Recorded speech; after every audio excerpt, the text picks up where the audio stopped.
Alright, so after 2 days of testing the new patch results,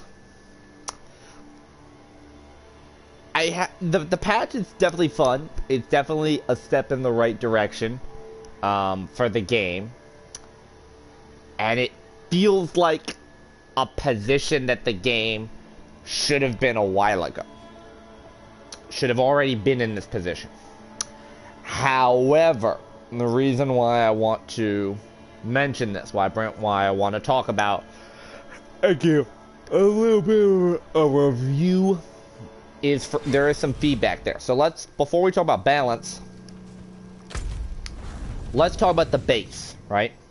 So the number one thing that they did that improved the quality of life for the game is they improved monster density. Nowhere is this more noticeable than in Helltide, okay? Because before you would do Helltide lasts an hour, and you have to spend your cinders by the 5-minute mark, or you can't guarantee that they're going to get spent. So you have about 50 minutes, roughly, to grind cinders. With the enemy density being lower before, you would probably get enough cinders from 2, maybe 3 chests in about 45 minutes to an hour, depending on what you're doing. You know, the mystery chest, even at the 250 cost on the mystery chest. Alright, so you get like 1 mystery chest and 1, maybe 2 of the 75 chests, right? That's the most you could get. Now, like today had a good grind. We got 2 mystery chests and a 75 chest in 1 run. We had another run where we got a 250 chest and a bunch of 75 chests. I'm talking 4 or 5, or like missed of the 75 chests in a Helltide. Helltide is definitely productive. It's a lot more productive. It's a lot more rewarding because there's more enemy density. There's more cinders.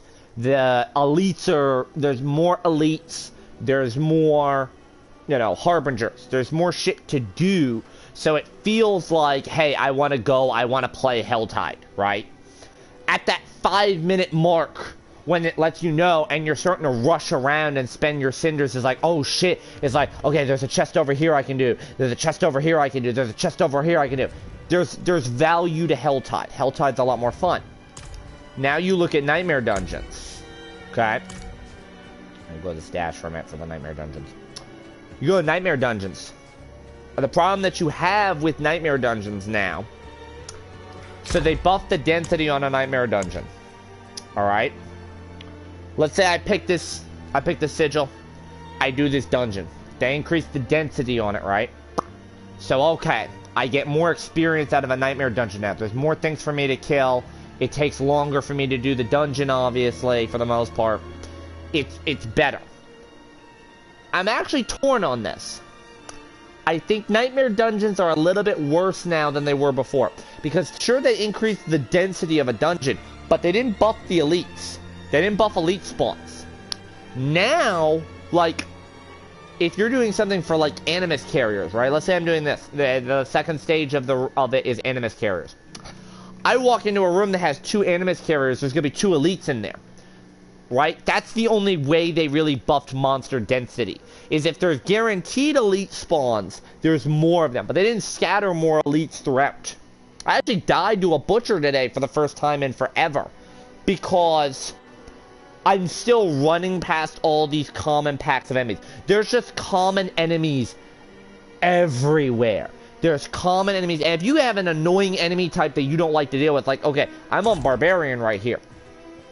I don't want to deal with stingers or wasps. Anything that sits in the back and shoots projectiles at me, I don't want to deal with. When you get a room that's full of them, and they're on the corners of the room shooting shit in on you, and you have to go and get them, no. I'm still just running through Nightmare Dungeons unless there's elites or treasure goblins or shit.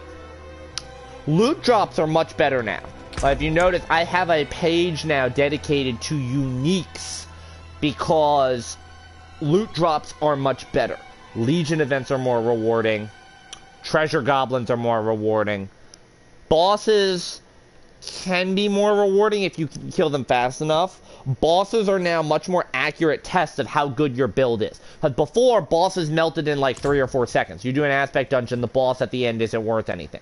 Now you do a nightmare dungeon, the boss at the end takes a little bit of time to kill. The faster your time to kill is, the more broken your build is. Your build takes too long to kill. If his stagger bar is going off 2 or 3 or 4 times before you're killing him, you need to improve your build. Your build's not very good. Okay, so that's class specific. Horse is basically unchanged. Horse is fine. I don't really think the horse is that great. Where's Hagros? Give me that. Where I want to talk about what I think needs a bit of work. The main draw of this patch was twofold. One was enemy density, and the other was balancing on classes. So let's talk. Number one, the biggest problem that we had was on Sorceress and Barbarian, and that's what was the most advertised.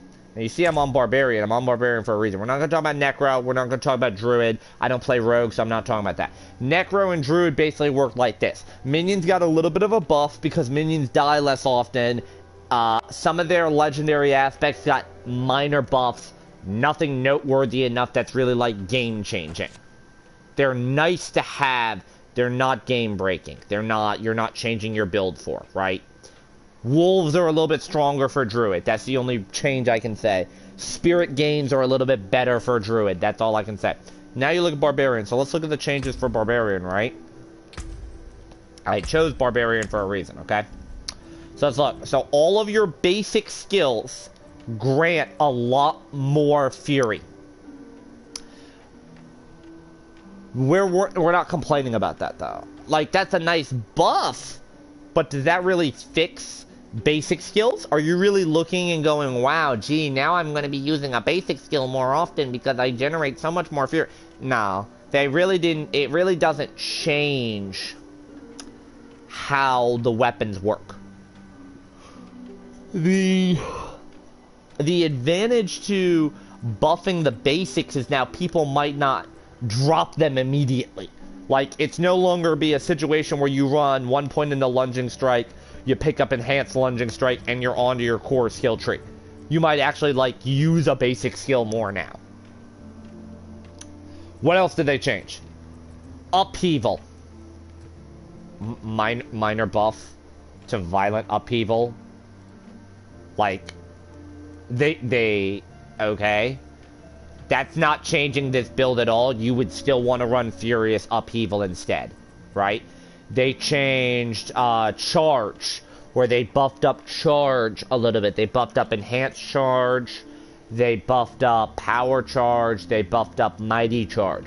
Again, if you're running Charge already, these buffs are nice, but you're not going out of your way saying, oh, I need to adjust that. The damage reduction one up here. Where's the damage reduction? Here we go. Oh, that might be glitched. That's glitched. That's supposed to be at 4%. Or is it the one over here? No? That is how it is glitched. Okay. Right? So they buffed that. The real changes come in the key passives, okay? And what's funny on the key passives is that nothing changed on the key passives. So if you looked at the key passives, here's the order of the key passives by usage. Berserk was the most common. Walking Arsenal was second. Gushing Wounds is third, and Unbridled Rage was fourth, right? And the only reason why Unbridled Rage is fourth, because it really doesn't work in a lot of builds. It works for Hammer of the Ancients, it works for niche, it's a niche option for Double Swing and Upheaval, right? Not a lot of people run Upheaval with that, not a lot of people run Double Swing with that, because Double Swing's main synergy is, you know, it costs 25 Fury, if you hit a stunned enemy, you got your 25 Fury back. You know, Upheaval's main. Upheaval does a ton of damage, is very good, but the thing is, you want a lot of casts of Upheaval for the stun and for the Furious Upheaval, so you're not really running that. Same thing, Rend, you're not going to run it on Rend because it's bleed, and you want the bleed passive with it. Whirlwind doesn't benefit from it because the cost per second is too high on it. Hammer of the Ancients is like really the main build, right? So it's a good skill to run, don't get me wrong. Unbridled Rage is a very good skill to run, but there's not really a lot of great options with it. If you look, Bleed, the Bleed is nice for the secondary effects. Because you can cheese out, I've talked about this before, you can cheese out Bleed a couple of ways. You can get the Bleed off of Lunge, you can get the Bleed off of Whirlwind, and you can get the Bleed off of Thorns. And all of these are very good, because how all of these synergize is there extra ways for you to get Bleed without you actually having to do anything. That's the main value to the Bleed one for Gushing Wounds, is that when an enemy bleeds, you get a chance to do the bonus damage. Well, they buffed the Overpower Explosion on it, which is pretty good. I mean, if you're running Bleed build, you have no other reason to run anything besides this, right? And if you don't really have a key passive you want to run, if you're a one-weapon build where you don't benefit from Walking Arsenal, if you're running a slashing build with Whirlwind, you don't want Unbridled Rage. And if you're not really going for berserking that much, you kind of have no choice but run Gushing Wounds. But did Gushing Wounds get buffed enough to where you sit there and go, okay, well, I can run it now? No. Gushing Wounds is exactly the same before. It's just, it has a stronger effect. Same thing with Walking Arsenal. Walking Arsenal got a buff in terms of the duration, which is one of the bigger issues that we had with it. Before, you know, it lasted for 6 seconds. What that meant was, you'd have to use 3 skills. Each skill takes about a second to trigger. So you'd have 3 seconds with the maximum damage bonus up. And then you'd have to reset it all over again. With Walking Arsenal now at 8 seconds, that bonus is 5 seconds. Now it's more manageable. You can keep it going in the flow of combat more, right? So, like, I have a Walking Arsenal Barbarian build. It's not this one. I have this one for a reason. So I use Frenzy to generate the dual wield. I use Whirlwind to generate the slashing. I use Upheaval to generate the bludgeoning. I have Death Blow to alternate whatever the other one is. So Death Blow uses either or. So it goes, you know, you go Basic to generate, Fury to spend, Cooldown to finish. Right? Makes sense. Walking Arsenal works. Walking Arsenal, though, is still not going to be good for builds that aren't actively going out of their way to maintain that bonus.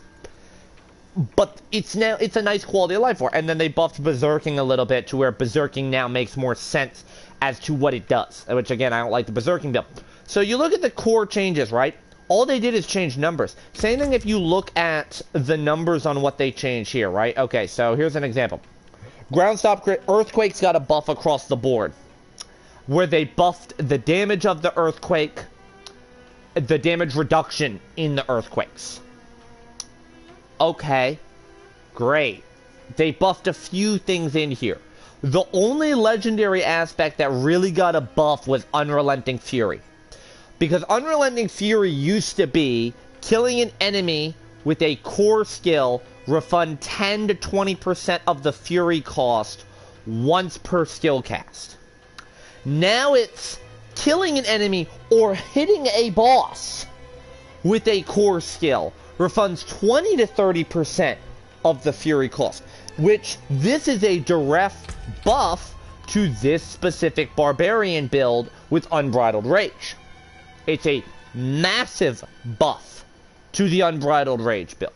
It's a buff to any build that wants to hit bosses. Like, if you're somebody that fights a lot of bosses, you do world bosses. You do Legion events. You're doing Nightmare dungeons and Aspect dungeons with bosses at the end of them.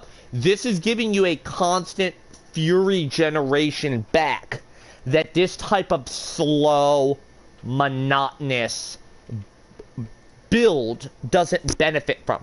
This is the only legendary aspect that got a reasonable change besides just number value. If this was at the 10 to 20% before, I would still run this with it having the hitting the boss effect on it. I would probably want a high roll. I wouldn't want the low roll on it. Like right now, I can go to the Codex of Power and do the low roll. This is a low roll from the Codex of Power. I'll do that 20%. That's reasonable. If I got a high roll, that'd be great. But the thing that you have to note with Barbarian, nothing really changed on Barbarian. They didn't buff expertises at all to make expertises more valuable.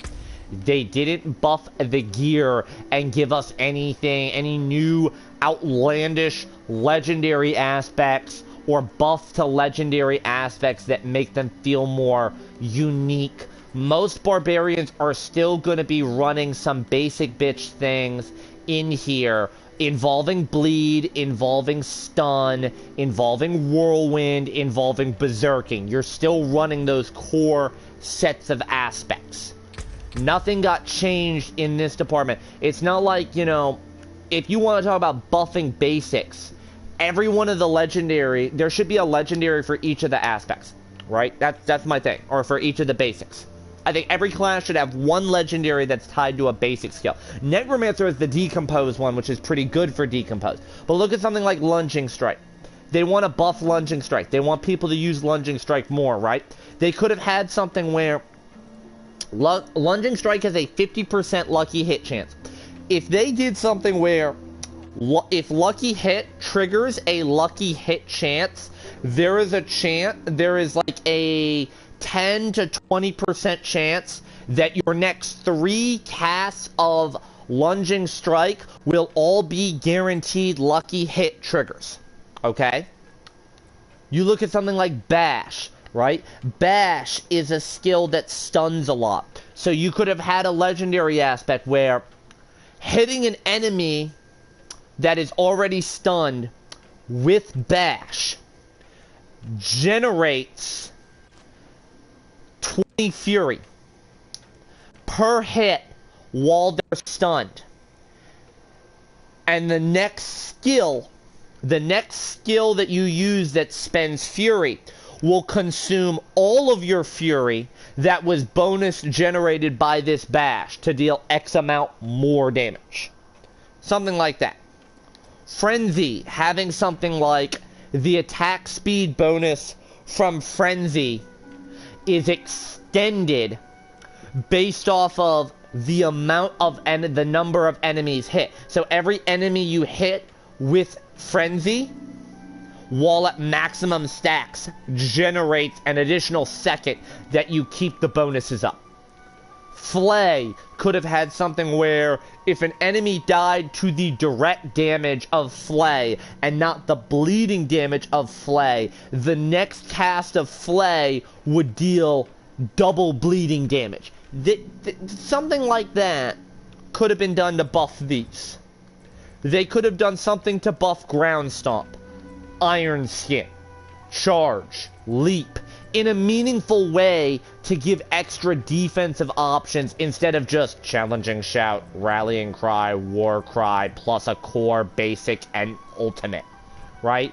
Nothing has changed on Barbarian that moves the needle. Barbarian, if you liked Barbarian before, you got some nice quality of life buffs, but nothing changes. But then you go to Sorceress and everything's completely different.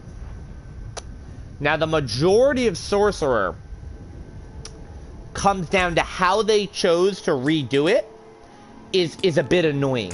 Alright, so let me go on this Sorceress, and I can explain this. The issue we had with Sorceress was that Sorceress basically had one build that was any good in endgame, which was Ice Sorceress. Ice Sorceress was just by far the best available option. And unfortunately, nothing changed in that regard. The way it worked before was you had Ice Sorceress, which was a clear number 1. Lightning and Battle Mage were vying neck and neck at 2 and 3. I would say Battle Mage had a definitive edge at 2. Lightning was probably a solid 3. Wasn't bad, wasn't good. And Fire was arguably worse in the game. Fire was arguably the worst build in the game. By far the worst Sorceress build in the game. It's just terrible. What did they do to Sorceress to improve it? So, similar to Barbarian, nothing really changed in the skills. They changed a couple of things. So they changed Flickering Firebolt to Firebolt generates mana when you hit an enemy, instead of Firebolt generates mana when you hit a burning enemy.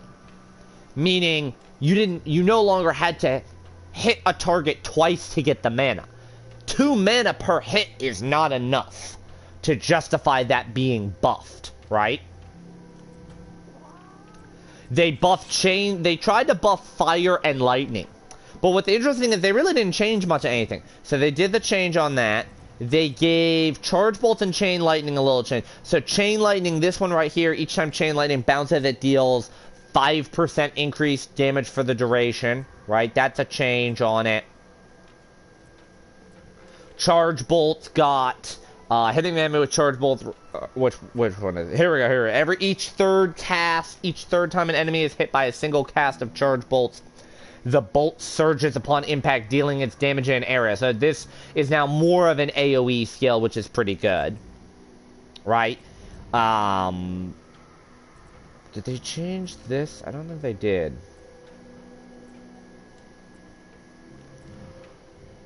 I didn't change that. And then they buffed up this key passive. They buffed up this key passive. They buffed up this key passive. So the 2 fire key passives are both a little bit better. And Vera's Mastery Lightning is a little bit better, because it went from 10 to 15% bonus damage on close. Okay? So, Lightning got better in base game. But again, nothing really changed in the build to be viable. But Sorceress has always been relatively good early game.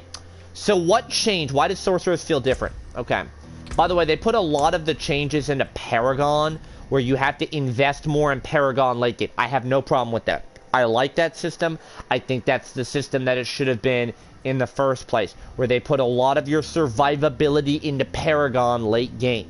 Obviously, resistance is being an issue is the problem now. Here's the main problem that I have. Almost all of the legendaries that you had here got buffed, but a couple got buffed too far. It's kind of problematic.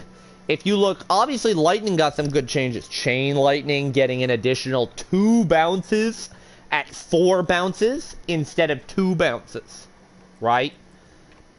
Lightning Spear got a little bit of a buff. Most of the Lightning skills got a little bit of a buff. But again, they're nice quality of life changes. They don't move the needle. All the fire shit got buffed. All of your fire things got buffed. The Hydra no longer has the penalty on it. It is now just straight buffs on Hydra, which is fantastic. You want to see that. Now,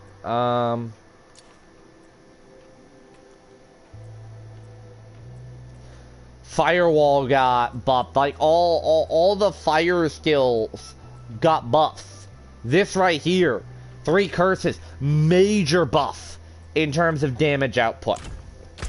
Look at your legendary aspects. Here's the problem though. Not all the legendary aspects needed to be buffed.